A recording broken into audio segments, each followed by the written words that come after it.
Snow White and the Seven Dwarfs. One snowy night in a castle far away, a little princess was born. Her parents named her Snow White. As the years passed, the child grew up to be a lovely young woman. Her beauty and her gentle nature won the hearts of all who knew her. After Snow White's father died, she lived in the castle with her stepmother, the queen. The queen was very beautiful, but she was cold and heartless. She was also jealous of Snow White's beauty.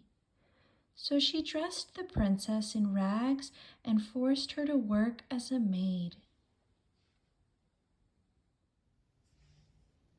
The queen's most prized possession was a magic mirror.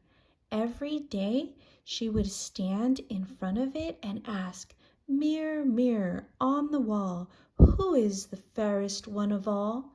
And every day the mirror would reply, "You, O queen, are the fairest in the land." While the queen spent her time admiring herself in the mirror, Snow White worked long hours in the castle. She always did her chores with a smile, often singing while she worked. One day, as she drew water from the well, she sang a song about her fondest dream. She wished a handsome prince would come to the castle and carry her away. "Please make my wish come true," whispered Snow White. No sooner had she said these words than a handsome prince appeared next to her. Snow White gazed shyly into the prince's eyes. The prince fell in love instantly, but Snow White suddenly became frightened and fled to the safety of the castle. That evening, as usual, the queen asked the mirror, "Mirror, mirror on the wall, who is the fairest one of all?" But this time the mirror replied, "Her lips blood red, her hair like night, her skin like snow, her name Snow White."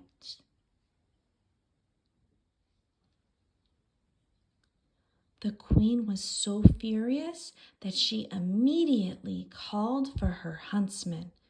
"Tomorrow, take Snow White deep into the forest and kill her," she commanded. Then she gave the huntsman a jeweled box and told him to bring her proof that he had obeyed the order. The huntsman feared the evil queen and promised to do as she wished. The next morning, the huntsman took Snow White deep into the forest. He watched as the princess stopped to place a baby bird back in its nest. At that moment, the huntsman knew he could never harm this kind-hearted girl. He fell to his knees and begged her for forgiveness.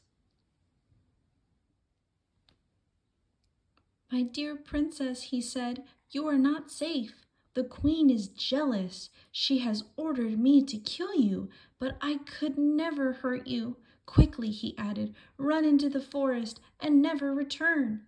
Snow White was frightened by his words, but did as she was told. She ran and ran until she could run no farther.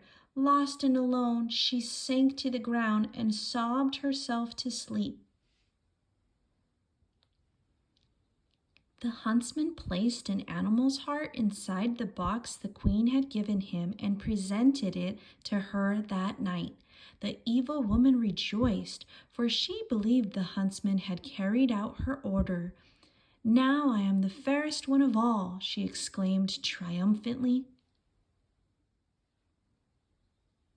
When she awoke the next morning, Snow White found herself surrounded by forest animals. Curious birds, rabbits, squirrels, chipmunks, and even a mother deer and her fawn crept up for a closer look. Snow White laughed. She didn't feel lonely any longer. Since no one seemed to be home, Snow White stepped inside. "Oh my, what a terrible mess!" she cried. She stared in wonder at 7 little chairs. "7 children must live here," she said. "I'll just tidy up a bit and surprise them. Perhaps they'll let me stay for a while." "Do you know of a place where I can stay?" Snow White asked her woodland friends. In response, 2 little birds chirped excitedly and began to tug gently at her cape. Snow White followed her new friends to a tiny cottage nestled among the trees. "Oh, it's just like a doll's house!" Snow White exclaimed. Snow White began to clean the cottage. The animals helped her sweep and dust and wash and scrub. Soon the cottage was neat and tidy. Snow White went upstairs, where she found 7 little beds lined up in a row. Each one had a name carved on it. "What funny names for children," remarked Snow White as she read the names aloud. "Happy, Dopey, Grumpy, Sneezy, Bashful, Doc, and Sleepy." Then she yawned. "I'm a little sleepy myself," she added. Snow White lay across the tiny beds and promptly fell asleep. Meanwhile, 7 little men were hurrying home from a hard day's work in a diamond mine. They didn't know it, but they had a surprise waiting for them, for these were the 7 dwarfs who lived in the cottage where Snow White lay sleeping. They sang merrily as they walked through the forest. Doc led the way with the lantern. Behind him were Grumpy, Happy, Sleepy, Sneezy, Bashful, and last of all, Dopey. As they neared the house, the dwarfs noticed that something was different. "The windows are clean." Cautiously, they crept inside. Everything was neat and tidy. "Just as I thought," cried Doc. "Someone's been here." Maybe it's a goblin," said Bashful, "and maybe it's still here." "Only one way to find out," said Grumpy. So up the stairs they went, but instead of a goblin, the dwarfs found Snow White fast asleep on their beds. "It's a girl," declared Doc. "She's beautiful," added Happy. Snow White was awakened by their voices. "Oh!" she cried when she saw them. "Why, you're not children at all. You're little men." "That's right," said Doc. "But who are you?" Snow White introduced herself and told them all about the wicked queen. "You can stay with us," said Doc. "We won't let anything happen to you." All the other dwarfs agreed. Back at the castle, the queen once again consulted her magic mirror. "Mirror, mirror on the wall, who's the fairest one of all?" she asked. She was sure she knew the answer, but the mirror replied, "Over the 7 jeweled hills, beyond the 7th fall, in the cottage of the 7 dwarfs, dwells Snow White, fairest one of all." The queen was outraged. "The huntsman lied," she shouted, knocking the jeweled box to the ground. "Now I will have to take care of her myself." The queen ran down the stairs to a dark dungeon room where she kept an assortment of enchanted powders and bubbling liquids. She quickly mixed herself a magic potion. When she drank the potion, she instantly turned into an ugly old woman. Then she cast a magic spell over a luscious red apple. One bite of this poison apple and Snow White will sleep forever, she cackled with glee. That night at the little cottage, Snow White cooked a special meal for the dwarfs. Supper's almost ready, she told them. You'll just have time to wash. Wash? Chorused the dwarfs. They had almost forgotten what the word meant. But Snow White was firm, so they all went outside to scrub themselves clean. Even Grumpy got a soaking. After dinner, it was time for some fun. The dwarfs played their musical instruments and took turns dancing with Snow White. Dopey climbed on Sneezy's shoulders and covered them both with a long coat. Now he was as tall as Snow White, but not for long. One sneeze from Sneezy sent them both tumbling to the floor. Before they set off for work the next morning, Snow White gave each dwarf a goodbye kiss. Beware of strangers, warned Doc. No telling what that wicked queen might do. Don't worry, replied Snow White. I'll be careful.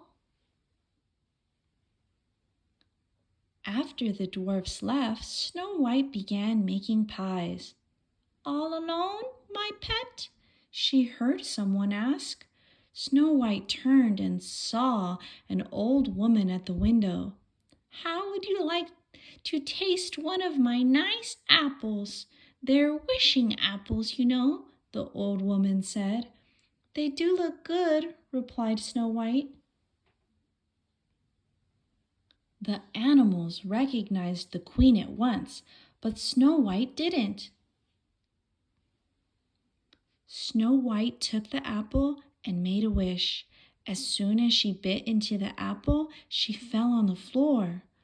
Only love's first kiss could wake the sleeping princess. Ha ha ha, cackled the queen. Now, my pretty princess, you will sleep forever. The animals hurried to the mine. They tugged at the dwarf's clothes until the little men understood that something was terribly wrong. The dwarfs jumped onto the deer and headed for the cottage. On their way, they spotted the old woman and recognized the queen in her disguise. Follow her, Grumpy shouted. So they chased her all the way up a steep cliff. The queen reached the top of the cliff and was trapped on a narrow ledge. She was about to push a huge boulder onto the dwarfs when a bolt of lightning struck the ledge. With a horrible scream, she fell to the jagged rocks below. The wicked queen was gone forever. When the dwarfs finally arrived home, they found Snow White asleep on the floor. Nothing they did could wake her from her sleep. With tears in their eyes, they gently laid Snow White on a bed. The next day, the dwarfs built a golden casket for Snow White. It was covered with glass so they could always see her. Then they carried the casket to a peaceful glen in the depths of the forest, where the tall pine trees carpeted the ground with their fragrant needles. For many days the dwarfs stayed by Snow White's side, hoping she would wake up. But Snow White slept on and on. Meanwhile, the lonely prince had been searching for Snow White far and wide. One day he heard of a beautiful maiden who slept in a golden casket deep in the forest, surrounded by 7 little men. Finally, he came upon Snow White. He lifted the heavy glass lid. My beautiful Snow White, at last I have found you, he whispered. Then he kissed the sleeping princess. Snow White opened her eyes. The spell was broken. The prince gathered Snow White in his arms and lifted her onto his horse. This time Snow White was not afraid of her handsome prince. "Goodbye," she called out to the dwarfs. "You have been good, kind friends. I will never forget you." Snow White kept her promise. She included the dwarfs in all the festivities at the castle, where she and her prince lived happily ever after.